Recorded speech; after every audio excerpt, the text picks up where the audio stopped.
Lebanon के Beirut port पर भीषण आग। बेरूत पोर्ट के बड़े इलाके में फैली आग। पोर्ट के अहम इंफ्रास्ट्रक्चर को नुकसान। आग लगने के कारण की जानकारी नहीं।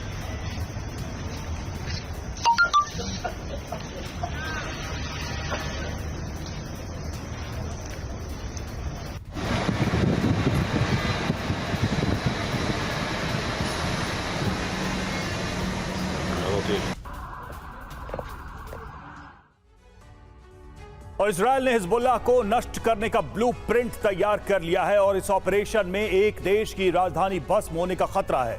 वो देश है लेबनान। इजरायल सरकार की टॉप सीक्रेट फाइल लीक होने से जानकारी सामने आई है कि आईडीएफ बेरूत एयरपोर्ट पर हिजबुल्लाह के हथियार गोदाम पर हमले की तैयारी में है। लेबनान के साथ सात और अरब देशों पर एक साथ बमबारी का ब्लूप्रिंट भी सामने आया है। इजरायली सेना जुलाई के अंत में इस ऑपरेशन को शुरू करने जा रही है। इस ऑपरेशन को नाम दिया गया है गिफ्ट 2.0।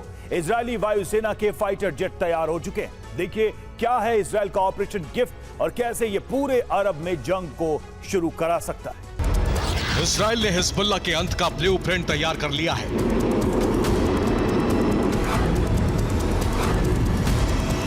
लगातार अपनी जमीन पर हमलों से बौखलाए इजरायल ने लेबनान की राजधानी बेरूत पर 2020 से भी बड़ा धमाका करने का प्लान तैयार किया है।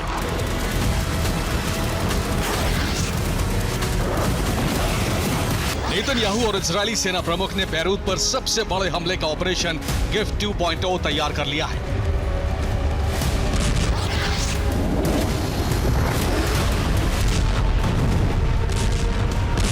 ये ऑपरेशन कितना भयावह होगा इसका अंदाजा आप 4 अगस्त 2020 को हुए बेरूत धमाके की तस्वीरों से लगा सकते हैं।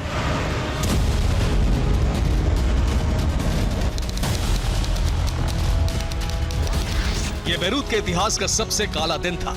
इसी दिन बेरूत ने सबसे बड़ा विनाश देखा और इसका एपिसेंटर बना बेरूत पोर्ट।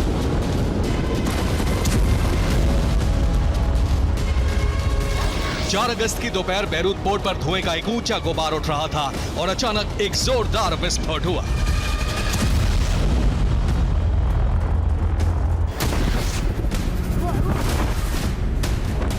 धमाका इतना जबरदस्त था कि कई मील दूर तक तबाही फैल गई। गलियां मलबे से भर गईं, धमाके से कार उलट गई, इमारतें गिर गईं। बेरूत में हर ओर तबाही का आलम था।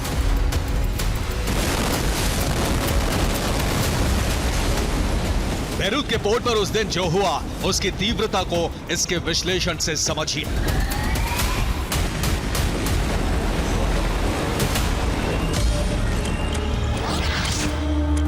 धमाके की जगह से 4 किलोमीटर दूर सेंट बरून चर्च में इस धमाके का असर सीसीटीवी फुटेज में रिकॉर्ड हुआ।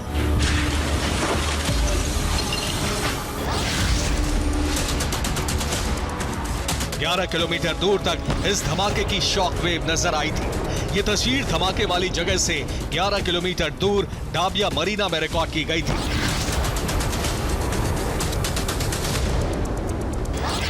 धमाके वाली जगह से 15 किलोमीटर दूर रोमाना कस्बे से इस धमाके की डरावनी तस्वीर रिकॉर्ड की गई थी।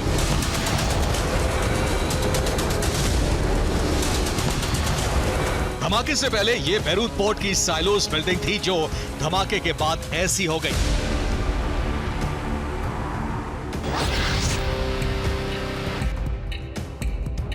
जिस जगह धमाका हुआ पोर्ट का वो हिस्सा समंदर में समा गया। सैटेलाइट से ली गई तस्वीरें धमाके की तीव्रता की गवाही दे रही हैं। 4 अगस्त 2020 को बेरूत में जो हुआ उसका पूरा सच आज तक सामने नहीं आया।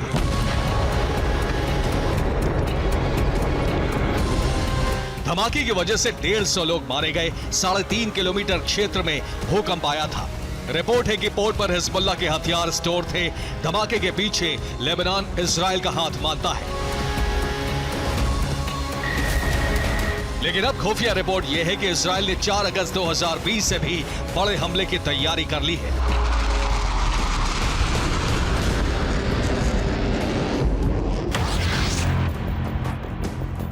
आईडीएफ के गिफ्ट 2.0 का ब्लूप्रिंट लीक हो चुका है। इजरायली सेना हिजबुल्लाह के साथ ऑल आउट जंग शुरू करने वाली है। इस ऑपरेशन की शुरुआती जानकारी अमेरिका को दे दी गई है।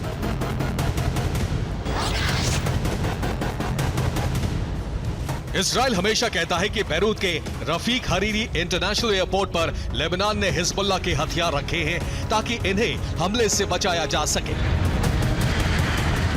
अब इजराइल इसी एयरपोर्ट पर हमले की तैयारी में है।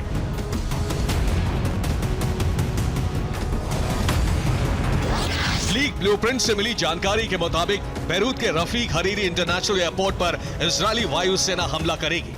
इस एयरपोर्ट पर 3-3 टन के 3 TNT बम गिराने का प्लान है। जून के महीने में ही इजरायली वायुसेना बैरूत की रेकी कर चुकी है और अब गिफ्ट 2.0 के तहत हमले शुरू होने वाले हैं। अगर 9 टन TNT बैरूत एयरपोर्ट पर बरसा तो विनाश कितना बड़ा होगा, ये एनिमेशन से समझिए।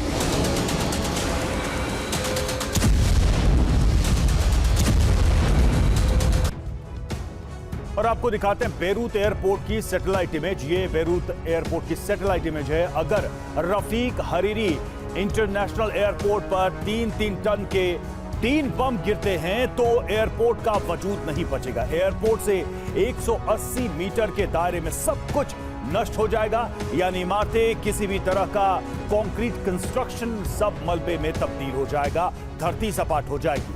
255 मीटर के दायरे में भीषण तबाही होगी। इस दायरे में आने वाले मकान पूरी तरह से क्षतिग्रस्त हो जाएंगे। इनमें रहने वाले ज्यादातर लोग मारे जाएंगे। 450 मीटर के दायरे में मलबे के टुकड़े उड़ उड़कर गिरेंगे और शॉकवेव के साथ मलबे से जबरदस्त तबाही होगी। 1550 मीटर के दायरे में मकान क्षतिग्रस्त हो जाएंगे, यानी इनकी खिड़कियों के कांच टूट जाएंगे। कमजोर मकानों के हिस्से गिर सकते हैं। धमाके के बाद 5000 मीटर के दायरे में भूकंप के झटके महसूस किए जाएंगे।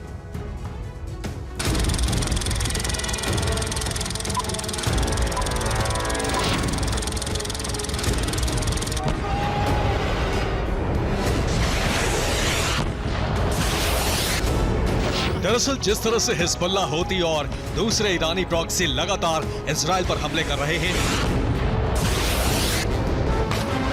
और इजराइल कोई बड़ी जवाबी कार्रवाई नहीं कर रहा है, उसे देखते हुए यह माना जा रहा है कि इजराइल अब ईरानी प्रॉक्सी के खिलाफ ऑपरेशन ऑल आउट की तैयारी में है।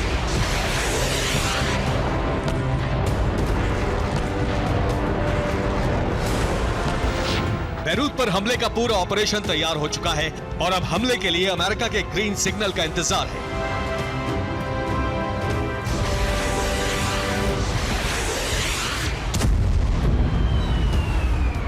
खुफिया सूत्रों के हवाले से खबर है कि बैरूत एयरपोर्ट पर हमले बेंजामिन नेतन्याहू के अमेरिका दौरे के बाद शुरू होंगे। 22 जुलाई को बेंजामिन का अमेरिका दौरा खत्म होगा। इसके बाद इजरायली वायुसेना बैरूत एयरपोर्ट पर हमले शुरू कर सकती है।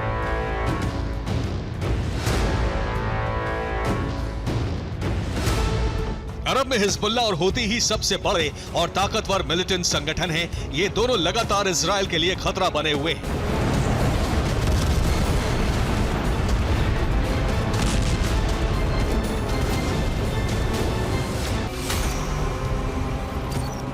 चौदह जुलाई को हिजबुल्लाह ने इजराइल के हद्व यारून सैन्य बेस पर हमले किए। इसके साथ ही 91वीं डिवीजन के आइलेट बेस पर हमले किए गए। साथ ही हूती ने इजराइल के इलाद पोर्ट पर मिसाइल हमला किया। हूती ने लाल सागर में इजराइल के यूनिफिक मालवाहक जहाज पर भी मिसाइल हमला किया।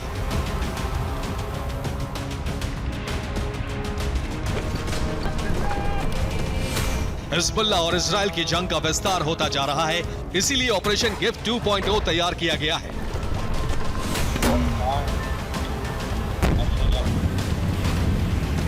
अब से पहले 1968 में इजराइल ने बैरूत एयरपोर्ट पर बम बरसाए थे और अब 2024 में उससे भी बड़ा ऑपरेशन तैयार हो चुका है,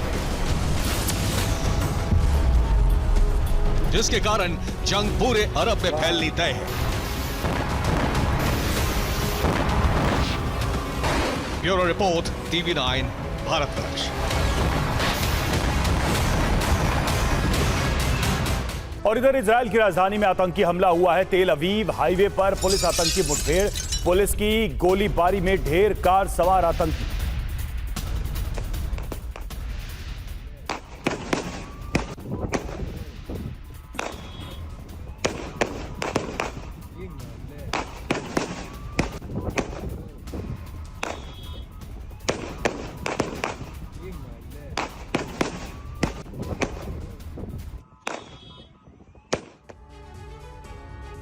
यूक्रेन की राजधानी कीव में उस रात तबाही की रात थी, बारूदी विनाश की रात थी। जानते हैं क्यों? दरअसल रूस की सेना ने ताबड़तोड़ आसमानी हमले करते हुए आधे से ज्यादा कीव पर कब्जा कर लिया। ईस्टर्न फ्रंट से नीप्रो लाइन यानी नीप्रो नदी के पूर्वी छोर पर मौजूद कीव के इलाके को सीज भी कर दिया। 3300 किलो वजनी विनाशक को वॉर जोन में झोंक दिया गया, जो सिर्फ तबाही मचाता है। आखिर कैसे? देखिए इस रिपोर्ट। रात 12 बजे के बाद ईस्टर्न फ्रंट से रूस के Su-34 फाइटर बॉम्बर्स ने उड़ान भरी।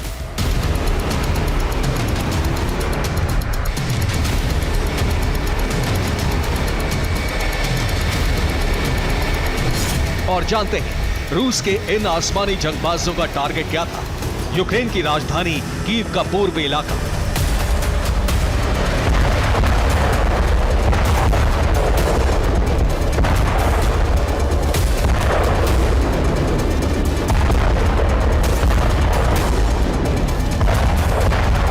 बेहद ही विध्वंसक अंदाज में रूस के फाइटर बॉम्बर्स ने पूर्वी कीव के कोने कोने में तबाही मचाई, बेहिसाब बारूद बरसाया।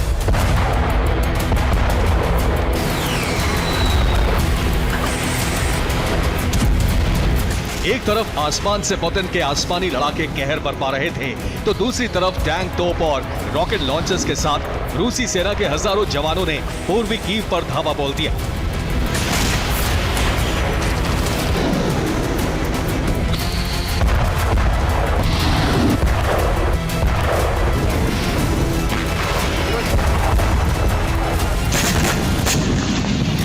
और महज चंद घंटों के भीतर रूस की सेना ने पूर्वी कीव के कई इलाकों पर कब्जा कर लिया। ईस्टर्न फ्रंट से नीप्रो लाइन तक के एरिया को सीज कर दिया। पूर्वी कीव पर हमले के लिए रूस ने डबल फ्रंट से प्रहार किया।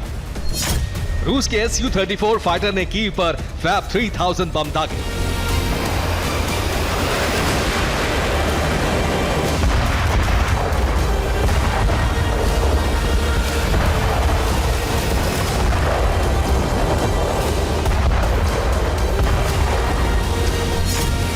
गौर करने वाली बात यह है कि कीव विजय के प्रण को लेकर ही पुतिन ने यूक्रेन से जंग का आगाज किया था।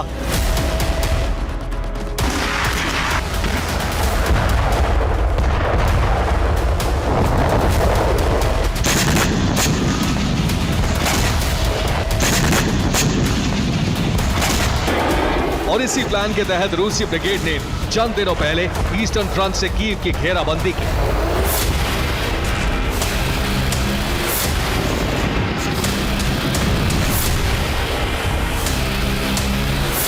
और अब यह दावा किया जा रहा है कि नीप्रो लाइन यानी कीव को दो हिस्सों में बांटने वाली नीप्रो नदी के पूर्वी छोर तक के इलाके पर पुतिन ब्रिगेड ने रूसी ध्वज लहरा दिया है।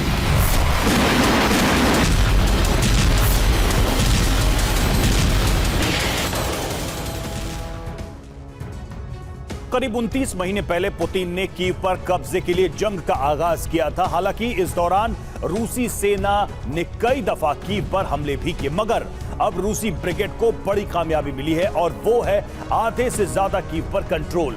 जी हां, दावा किया जा रहा है कि पुतिन ब्रिगेड ने ईस्टर्न फ्रंट से पहले तो यूक्रेन की राजधानी कीव की घेराबंदी की और फिर रूस की सेना ने ईस्टर्न फ्रंट से कीव की तरफ कूच करते हुए पूरे पूर्वी कीव के इलाकों में धावा बोल दिया। दरअसल कीव को नीप्रो नदी दो हिस्सों में बांटती है, लिहाजा नीप्रो नदी के पूर्वी छोर पर मौजूद कीव का हिस्सा मौजूदा वक्त में रूसी ब्रिगेड के कब्जे में आ चुका है। फिलहाल रूसी ब्रिगेड टैंक, आर्टिलरी, तोपों के साथ नीप्रो लाइन पर डटी हुई है। ईस्टर्न फ्रंट से नीप्रो लाइन तक के इलाके को सीज कर चुकी है। वहीं आधे से ज्यादा कीव पर कब्जा हो जाने के बाद यूक्रेन सेना में खलबली मच गई है। लिहाजा पश्चिमी कीव को बचाने के लिए यूक्रेनी डिफेंस ने बेलारूस बॉर्डर पर तैनात जवानों को कीव भेजने का ऑर्डर दे दिया है। एक तरफ यूक्रेनी सेना बेलारूस बॉर्डर से पीछे हटी तो वहीं यूक्रेन के मूवमेंट का फायदा उठाते हुए रूसी डिफेंस ने बेलारूस में तैनात जवानों को यूक्रेन बॉर्डर के पास तैनात कर दिया।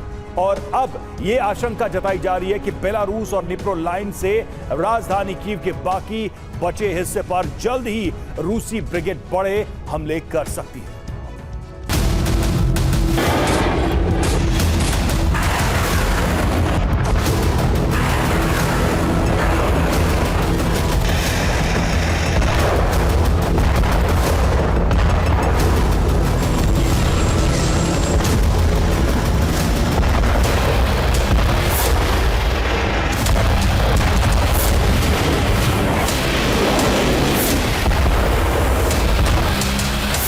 जैसे ही पूर्वी कीव को रूसी ब्रिगेड ने सीज किया, यूक्रेनी खेमे में खलबली मच गई। बाकी कीव को बचाने के लिए यूक्रेन को बेलारूस बॉर्डर पर तैनात सेना को पीछे हटने का ऑर्डर देना पड़ा ताकि निप्रो लाइन तक पहुंच चुकी रूसी ब्रिगेड को रोका जा सके।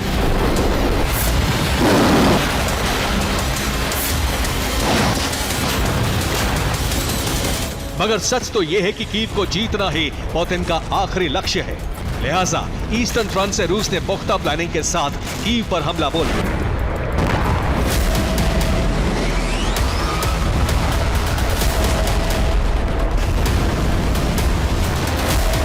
यकीन मानिए, Su-34 फाइटर बॉम्बर के जरिए फैब 3000 के ताबड़तोड़ प्रहार से पूर्वी कीव का कोना कोना थर्रा उठा।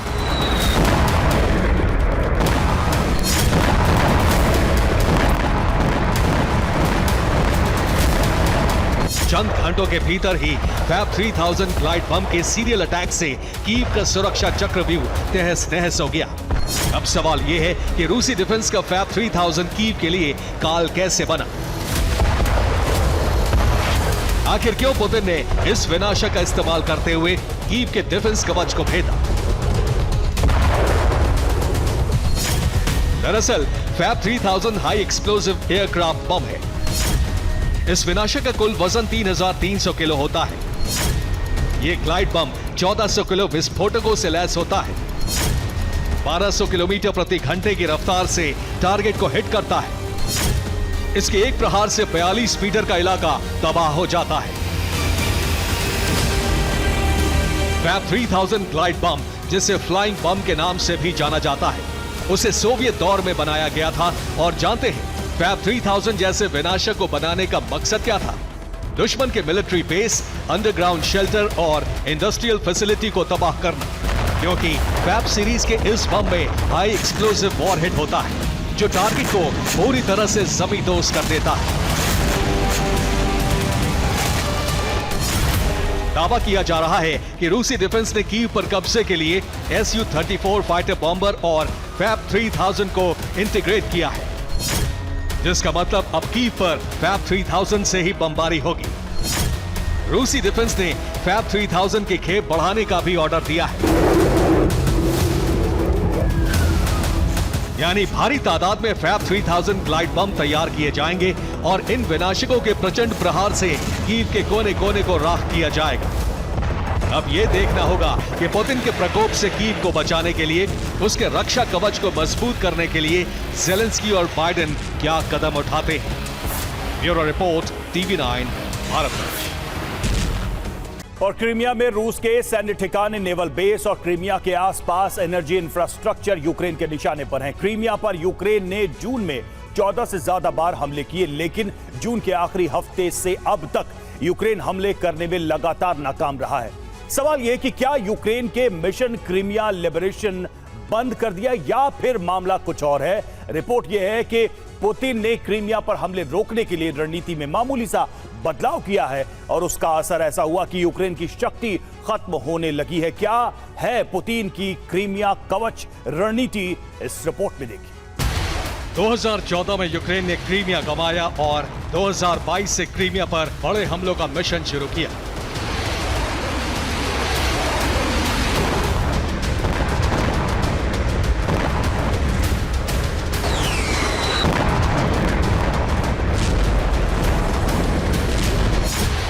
क्रीमिया के ब्लैक सी फ्लीट के 33% से ज्यादा जहाज यूक्रेन ने नष्ट कर दिए।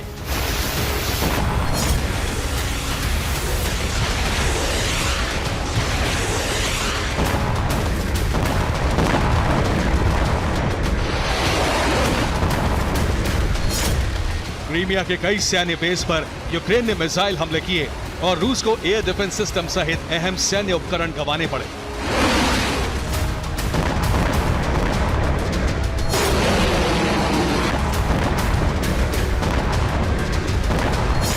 क्रीमिया पर पिछला हमला यूक्रेन ने 23 जून को किया था। 23 जून को यूक्रेन ने अटैकम्स मिसाइल में क्लस्टर बम लोड करके क्रीमिया पर हमले किए थे।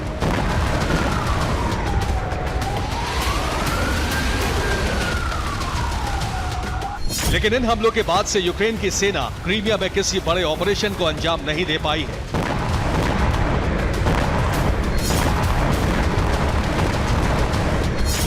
इसके पीछे पुतिन की एक छोटी सी लेकिन अहम रणनीति है।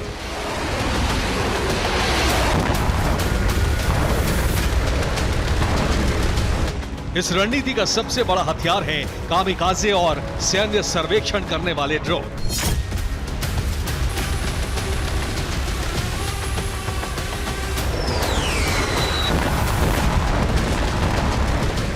ये ड्रोन युद्ध भूमि में कैसे काम आ रहे हैं, इसे समझने के लिए पहले यूक्रेन की हमला करने की योजना समझनी होगी।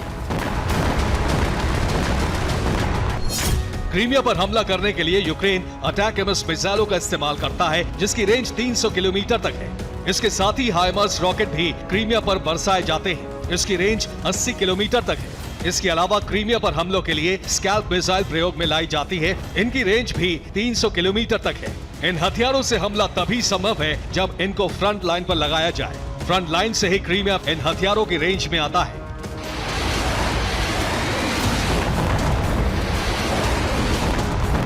फ्रंट लाइन पर इन हथियारों को लाने का मतलब है कि इनको सीधे वॉर जोन में तैनात करना है और पुतिन ने वॉर जोन में सैन्य सर्वेक्षण और हमला करने वाले ड्रोन की नई टीम तैनात कर दी है।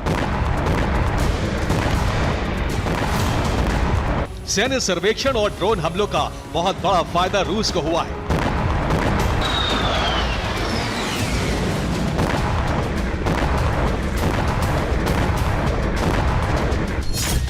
फ्रंट लाइन पर सर्वेलेंस ड्रोन लगातार उड़ान भर रहे हैं। सर्वेलेंस ड्रोन हाइमर्स अटैकम्स लॉन्चर की लोकेशन की जानकारी मिसाइल ड्रोन फोर्सेस को दे रहे हैं। लोकेशन की जानकारी मिलते ही रूसी सेना हाइमर्स अटैकम्स लॉन्चर्स को तबाह कर रही है। 13 जुलाई को ही रूस ने 3 हाइमर्स लॉन्चर तबाह करने का दावा किया है। यूक्रेन के पास पहले से हथियारों की कमी है और वो क्रीमिया जीतने के चक्कर में और ज्यादा हथियार गंवाना नहीं चाहता, क्योंकि आगे बढ़ती रूसी सेना को रोकने के लिए यूक्रेन को हथियारों की जरूरत है। अगर ये हथियार खत्म हुए तो रूस को फ्रंट लाइन पर बड़ी बढ़त मिलनी तय है। पुतिन की इस रणनीति से यूक्रेन के क्रीमिया मिशन को गहरा झटका लग सकता है।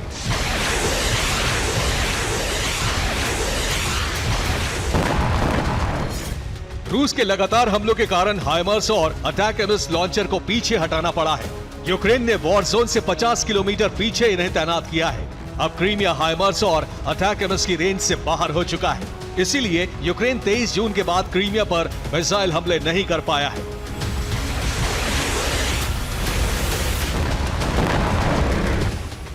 पुतिन सेना की इस रणनीति में ड्रोन फोर्सेस और मिसाइल फोर्सेस को 24 घंटे काम करना पड़ रहा है। लेकिन इस रणनीति की बदौलत क्रीमिया पर मिसाइल हमले रुक गए हैं।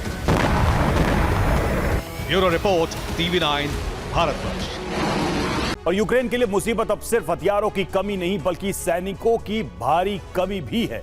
यूक्रेन को सैनिकों की सख्त जरूरत है, लेकिन यूक्रेन के लोग सेना में शामिल होने के लिए तैयार नहीं हैं। इसलिए यूक्रेन अब मशीनों की सेना तैयार कर रहा है। यूक्रेन ऐसे रोबोटिक हथियार और रोबोट्स तैयार कर रहा है जो जंग के मैदान में जाकर रूसी फौज पर कहर बरपा सके। मिशन की शुरुआत हो चुकी है, बड़े पैमाने पर प्रोडक्शन चल रहा है। ड्रोन की तरह ही भविष्य में रोबोट यूक्रेन की सबसे बड़ी ताकत साबित हो सकते हैं। जो काम इंसान नहीं कर सके वो मशीन करेगी। जो मिशन यूक्रेन की सेना पूरी नहीं कर सकी उसे अब रोबोट पूरा कर सकते हैं।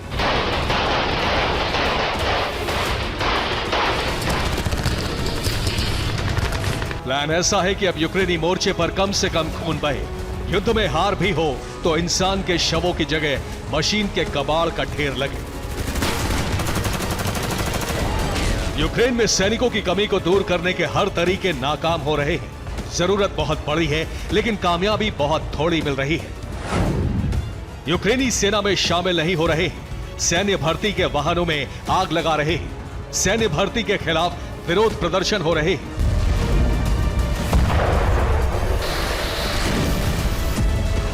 यूक्रेन को नेटो से हथियार तो मिल रहे हैं, लेकिन रूस की 5 लाख सैनिकों वाली फौज से मुकाबले के लिए सैनिकों की सप्लाई नहीं हो सकती है। इसलिए इन दिनों यूक्रेन के कारखानों में एक विशेष काम चल रहा है। यूक्रेन रोबोट सेना बनाने के मिशन पर है। युद्ध के लिए मशीनें बनाई जा रही हैं। यूक्रेन में तकरीबन 250 नई कंपनियां रक्षा के लिए मशीनें बना रही हैं। सेना तैयार करना कोई आसान काम नहीं है। इसके लिए पहले भर्ती जरूरी है और फिर लंबी ट्रेनिंग भी बेहद जरूरी है। लेकिन यूक्रेन के पास इतना वक्त नहीं है। इसलिए यूक्रेन की कोशिश है कि ऐसी मशीनें और रोबोट तैयार हो जो फैक्ट्री से निकलने के बाद सीधे जंग के मैदान में भेजे जा सके।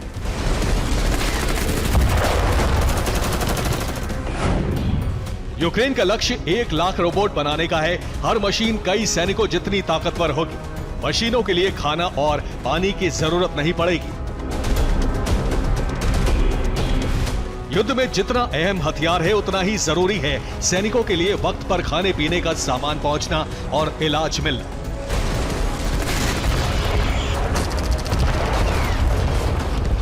लेकिन रोबोटिक मशीनें यूक्रेन की तमाम समस्याओं को खत्म कर देंगी।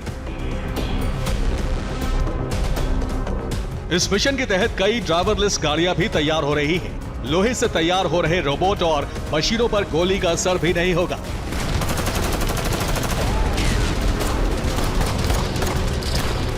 यूक्रेन की रोबोट आर्मी को खत्म करने के लिए रूस को बड़ी मिसाइलें और घातक बम का इस्तेमाल करना होगा।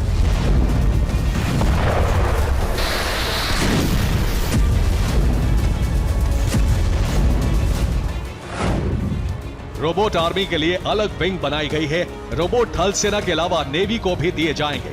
रोबोट बेहद कम खर्च करके बनाए जा रहे हैं। रोबोट का बुनियादी ढांचा अलग कंपनी बना रही है। बाद में सेना की फैक्ट्री में रोबोट से हथियार जोड़े जा रहे हैं। रोबोटिक आर्मी के लिए यूक्रेन में बैटरी जमा की जा रही है। रोबोट को ले जाने के लिए 800 किलो वजन की एक खास गाड़ी भी बना ली गई है। यूक्रेन के रोबोट चार्ज होने पर 30 किलोमीटर तक चल सकते हैं।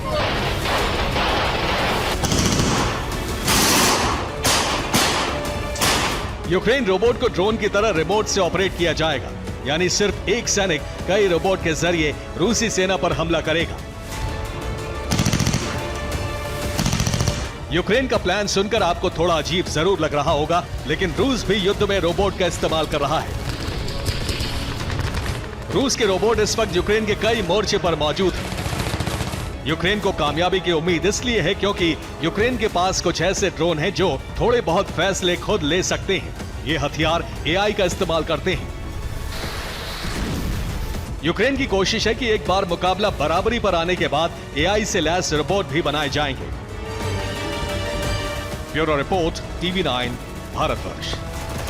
एलियंका मोर्चे पर रूस के ड्रोन हमले हुए हैं। जी हां, यूक्रेन की एक आर्टिलरी गन इस हमले में तबाह हुई है। ब्रिटेन से मिली AS-90 गन खाक हो गई इस हमले में।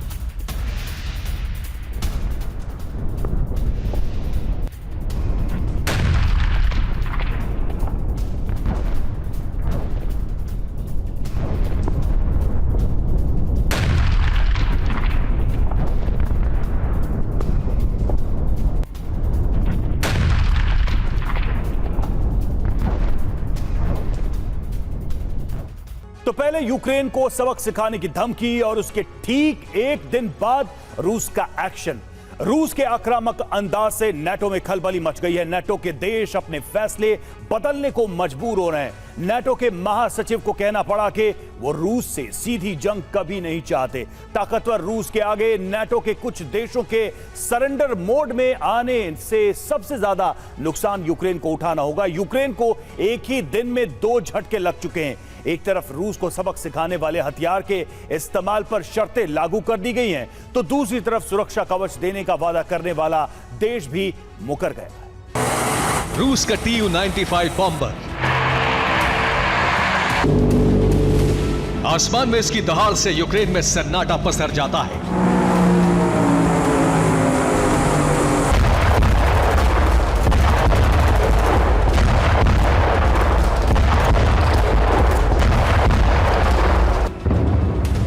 लोग जमीन के भीतर बने शेल्टर्स में घुस जाते हैं।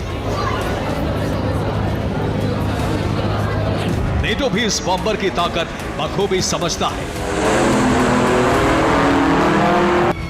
यही वजह है कि रूस के सबसे घातक हथियारों में इस बॉम्बर का नाम भी दर्ज है।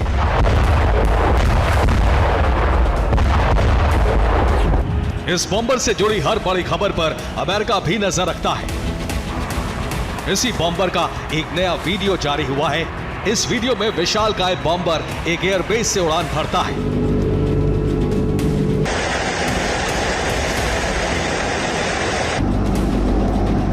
हवा में ईंधन भरता है और आसमान में अपने तय रूट की तरफ मुड़ जाता है। इस दौरान एक भी धमाका नहीं होता, लेकिन इस वीडियो ने नेटो देशों में डर का नया तूफान भर दिया है।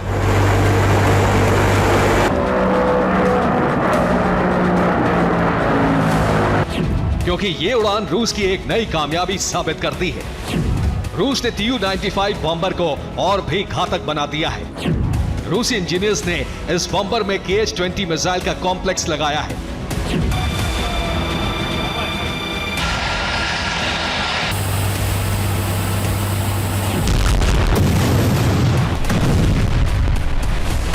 यानी ये बॉम्बर अब आसमान से Kh-20 मिसाइलों से कहर बरपा सकता है। रूस की Kh-20 मिसाइल थर्मोबैरिक वॉरहेड से लैस रहती है। Kh-20 की रेंज 380 से 600 किलोमीटर की है और लॉन्च होने के बाद यह मिसाइल 2450 किलोमीटर प्रति घंटे की रफ्तार से टारगेट की तरफ बढ़ती है।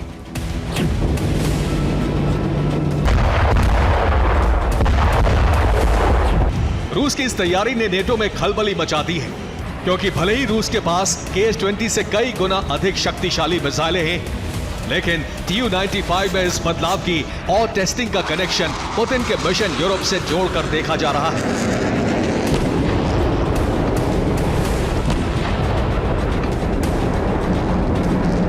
रूस से यूरोप को धमकी के बाद इस एक्शन से जाहिर हो गया है कि रूस यूक्रेन के विध्वंस के साथ ही नेटो से बदला लेने की तैयारी शुरू कर चुके हैं। अब रूस के इस एक्शन का दो देशों से रिएक्शन भी सामने आया है। इसमें पहला है पोलैंड, जिसने यूक्रेन के साथ सैन्य और सुरक्षा का नया समझौता किया है, और दूसरा है ब्रिटेन, जहां कुछ दिन पहले ही सत्ता बदली है और की स्टारमर पीएम बने हैं। ये दोनों देश युद्ध में यूक्रेन के सबसे बड़े मददगार रहे। दोनों देशों पर ज़ेलेंस्की आंख बंद करके भरोसा करते हैं और इसी वजह से पुतिन के टारगेट पर सबसे ऊपर पोलैंड और ब्रिटेन है।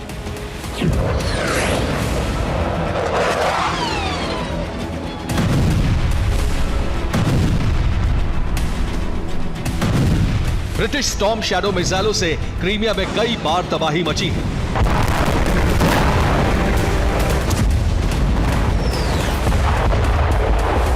चैलेंजर 2 टैंक की नाकामी के बाद ब्रिटेन ने यूक्रेन को स्टॉर्म शैडो मिसाइलों की सप्लाई की थी। ब्रिटिश मिसाइलों से यूक्रेन कई बार रूसी इलाके में बड़े धमाके कर चुका है। पोलैंड यूक्रेन का पड़ोसी है। कुछ दिन पहले ही पोलैंड ने यूक्रेन के एक बड़े इलाके को सुरक्षा देने का वादा किया था, लेकिन रूस के एक्शन के बाद ये दोनों देश अचानक पलट गए हैं।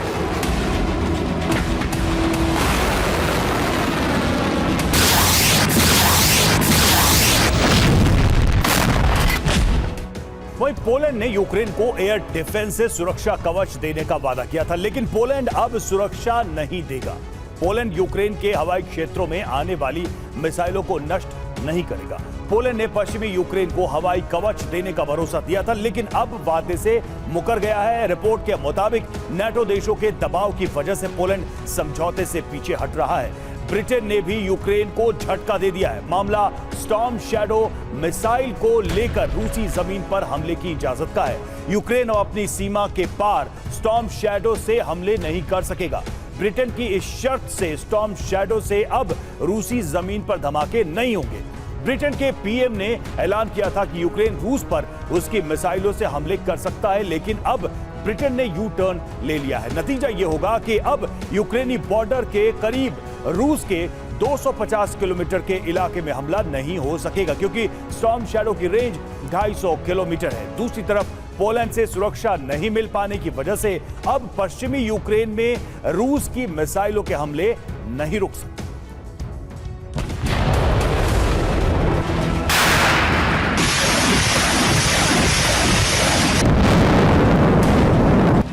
सबसे ज्यादा हैरानी नेटो के महासचिव स्टोल्टनबर्ग के बयानों को लेकर है, क्योंकि पोलैंड रूसी मिसाइलों को नष्ट न करे इसकी सलाह खुद स्टोल्टनबर्ग दे रहे हैं, लेकिन यूक्रेन रूस की जमीन पर हमले इसकी तरफदारी भी कर रहे हैं।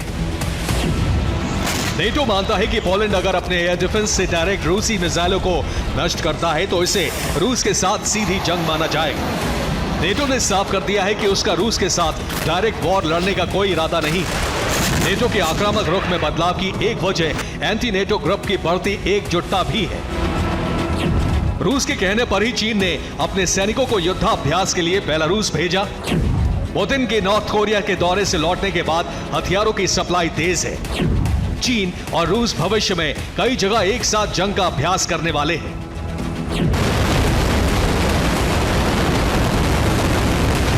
पेंटागन को मिली एक रिपोर्ट के मुताबिक पुतिन ने यूरोप के खिलाफ ऑपरेशन के लिए किम को एटमी तैयारी करने के लिए कहा है। इस खबर के बाद बाइडेन ने किम को चेतावनी दी है। अब तक अमेरिका के खिलाफ अभियान में किम, जिनपिंग और पुतिन साथ नजर आ रहे थे, लेकिन अब पुतिन ने बेलारूस का कद भी बढ़ा दिया है। यह पहली बार है जब चीनी परिवहन विमान बेलारूस में उतरा है। यह पहला संयुक्त अभ्यास है जिसमें पीएलए सैनिक नेटो की सीमाओं के पास युद्धाभ्यास कर रहे हैं। अमेरिका की सबसे बड़ी तैयारी पोलैंड में है और चीन बेलारूस में इसका जवाब देने की तैयारी में है।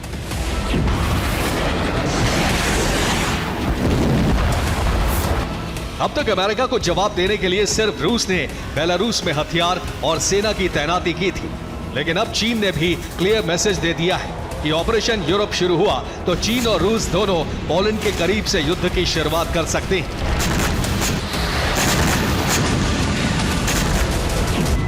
एक संदेश समंदर से भी आया है। चीन और रूस के युद्धपोतों ने हाल ही में पश्चिमी उत्तरी प्रशांत महासागर में अपना चौथा संयुक्त समुद्री गश्त किया है।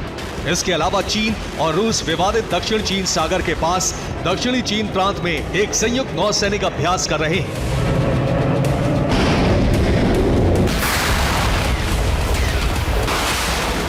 माना जा रहा है कि रूस और चीन की जोड़ी उस मिशन की तैयारी कर रहे हैं जिसके तहत यूरोप को जलाकर अमेरिका और नेटो की ताकत को नेस्तनाबूद किया जाएगा।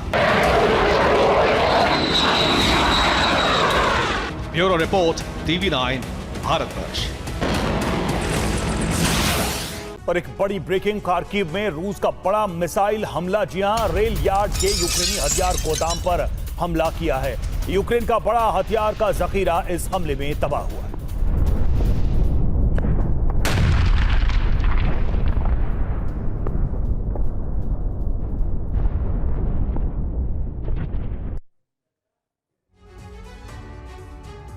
और ज़ेलेंस्की को एक साल से जिस दिन का इंतजार था वो अब करीब आ चुका है। कुछ दिनों में F-16 फाइटर जेट की पहली खेप यूक्रेन पहुंच जाएगी। यूक्रेनी राष्ट्रपति को उम्मीद है कि अमेरिकी फाइटर जेट जंग में गेम चेंजर साबित होगा। रूस को भी F-16 की काबिलियत का अंदाजा है, इसलिए पुतिन सेना ने यूक्रेन में तबाही मचाना शुरू कर दिया है। सवाल है कि क्या ज़ेलेंस्की F-16 की ताकत के दम पर जंग का पासा पलट पाएंगे या F-16 यूक्रेन के सरेंडर की वजह बनेगा? इस रिपोर्ट में देखिए। जून 1981, बगदाद, इराक।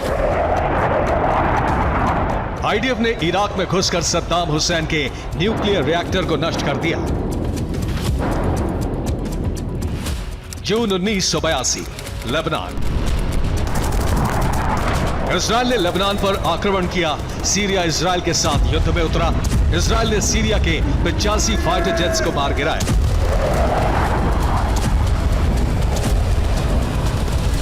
साल 1991, खाड़ी युद्ध। अमेरिका ने आसमान से 21,000 टन के बम गिराए और जमान पर मौजूद दुश्मन की सेना को तबाह कर दिया। इतिहास में हुए इन सभी ऑपरेशंस के सेंटर में था अमेरिका का आसमानी जंगबाज F-16 फाइटर जेट, जो बहुत जल्द यूक्रेन को मिलने वाला है। The transfer of F-16 jets is underway, coming from Denmark, coming from the Netherlands. इतिहास गवाह रहा है कि अमेरिका का F-16 जिस जंग में शामिल हुआ, उसने उस जंग को 360 डिग्री पलट कर रख दिया।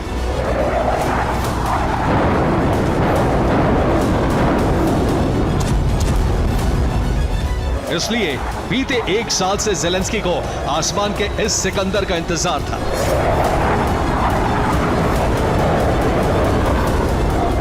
कुछ महीनों में डेनमार्क, नीदरलैंड्स और नॉर्वे से F-16 फाइटर जेट यूक्रेन पहुंच जाएंगे।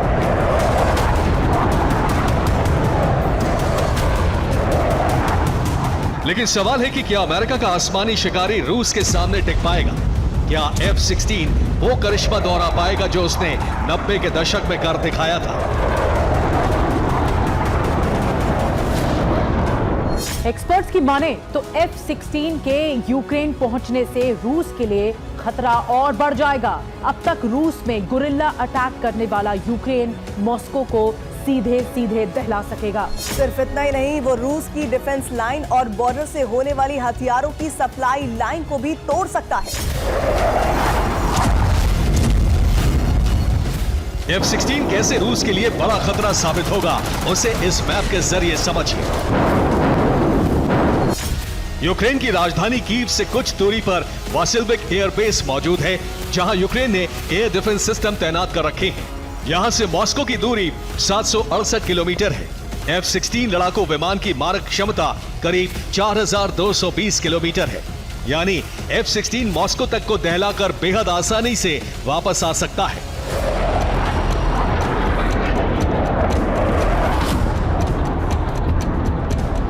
हालांकि नेटो ने साफ कर दिया है कि यूक्रेन F-16 से रूस की जमीन पर हमला नहीं करेगा, लेकिन हमले की क्षमता रूस के लिए एक मनोवैज्ञानिक दबाव के तौर पर काम करेगी।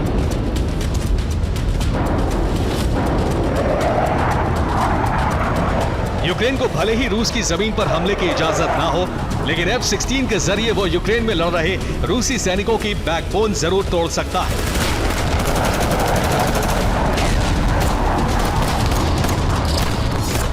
रूसी सैनिक बीते 2.5 साल से यूक्रेन में जंग लड़ रहे हैं, जिसकी वजह है भारी संख्या में हथियारों की सप्लाई।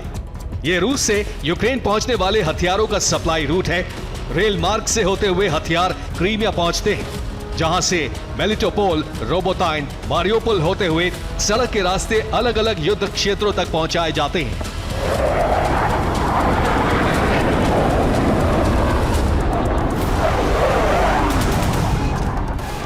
F-16 के जरिए यूक्रेन बेहद आसानी से इन रूट्स को तबाह कर रूस की सप्लाई लाइन ब्रेक कर सकता है, जिससे रूसी सैनिकों के लिए जंग में लड़ना बेहद मुश्किल हो जाएगा। जहां यूक्रेन स्ट्रैटेजिक तौर पर रूस को बड़ा नुकसान पहुंचा सकेगा, वहीं सीधी जंग में भी रूस को भारी नुकसान की आशंका है। एयर टू एयर अटैक में यूक्रेन रूस के फाइटर जेट्स को मिट्टी में मिला सकते हैं। इसके अलावा फ्रंट लाइन पर बमबारी कर वो रूसी सेना को पीछे ढकेल सकता है।